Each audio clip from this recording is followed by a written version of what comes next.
Hello, you ripe little tomatoes. This is Carla. I am here again today in my kitchen, and today I'm going to be making avocado and fresh chili caprese. This is the margarita pizza of salads, in which tomatoes, fresh mozzarella, and basil polyamorously come together and celebrate their love and their life's work together. But I wouldn't have put a caprese salad in my book, That Sounds So Good, if I didn't feel like just taking that power trio and seeing how they do with a couple new band members.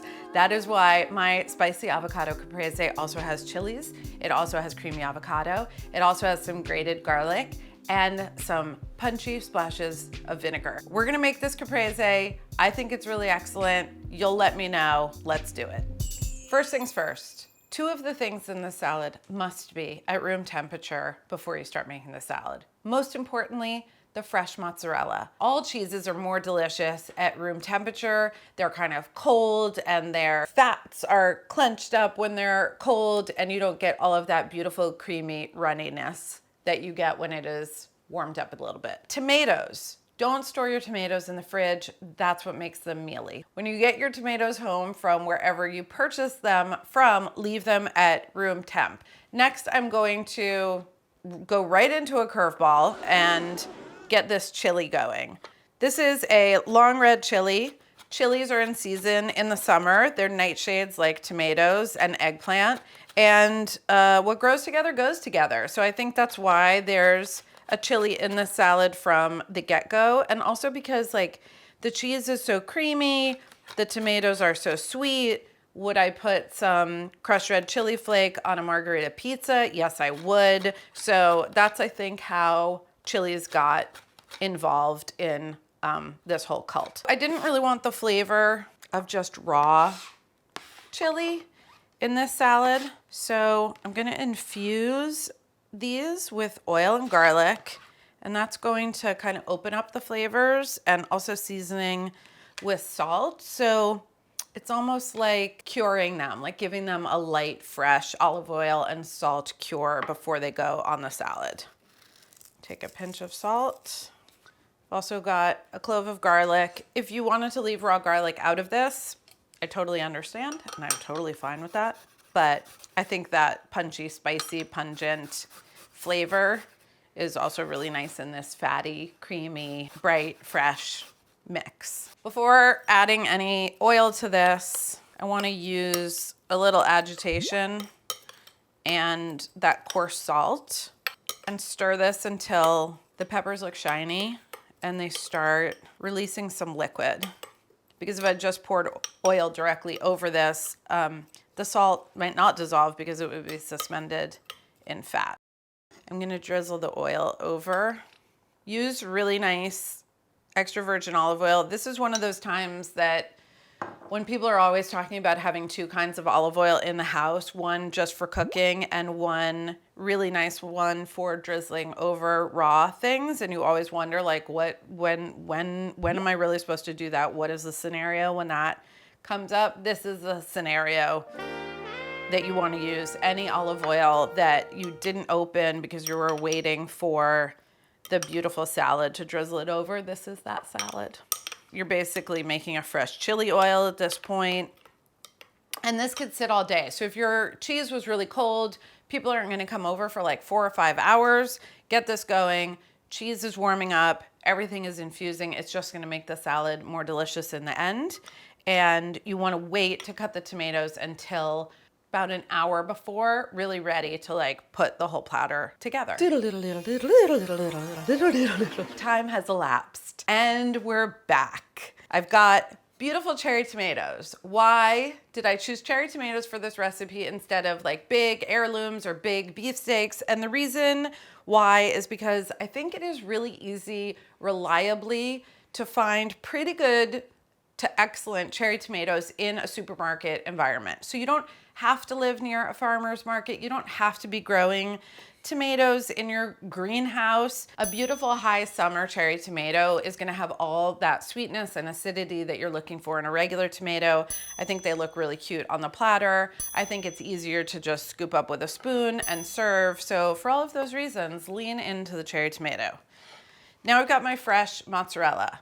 try to find a salted mozzarella. Try to buy mozzarella from a place where they're making the mozzarella or they're buying it from somewhere where it's made locally. It will make a difference. It's just more delicious. This salad has like 4 ingredients, one of them being the mozzarella. So use the best one you can find. I like to tear the mozzarella because you just get like cool shapes. You get to see the texture of the cheese. It's a little bit more rustic. It's a little bit more interesting. It's non-uniform. It's showing like the handmadeness of the whole thing. It's, as my father Frank would say, time for tomatoes. My dad actually does grow tomatoes in his little garden. And when they are ripe, it's like they're all ripe on the exact same day. And then you have like serious tomato, race to the finish, an urgent tomato situation or urgent tomato situation. If there's a really little teeny tiny guy, you don't have to cut him.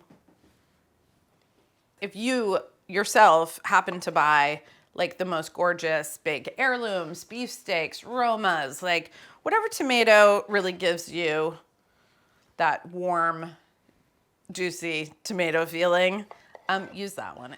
So now, avocados live every day to break somebody's heart. But if the goddesses have blessed you with a ripe avocado, this is a fantastic time to use it. I love the lusciousness, the creaminess, the fattiness of the avocado, the sweetness, and in that way, the avocado is sort of hat tipping to the mozzarella. I see you with your richness. I see you in your sweetness. I see you in your fattiness. And I want to mirror that for you. You know, as the avocado, I want to say I relate. We're similar. We're alike. We can be in community together. That's what this avocado is doing with that mozzarella.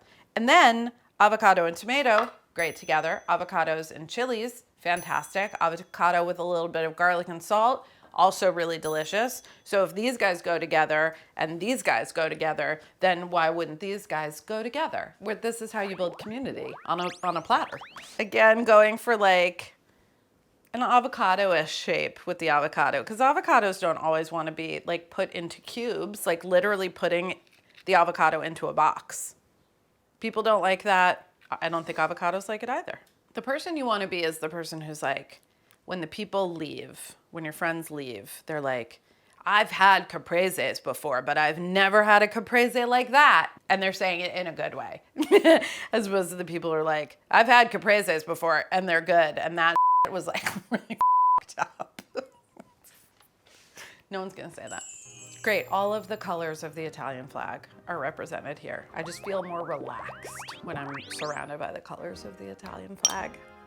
Is the Italian flag the colors that it is because of tomato, mozzarella, and basil, or is it the other way around? Comment below. I'm just gonna go ahead and drizzle. Let those chilies slide off where they may.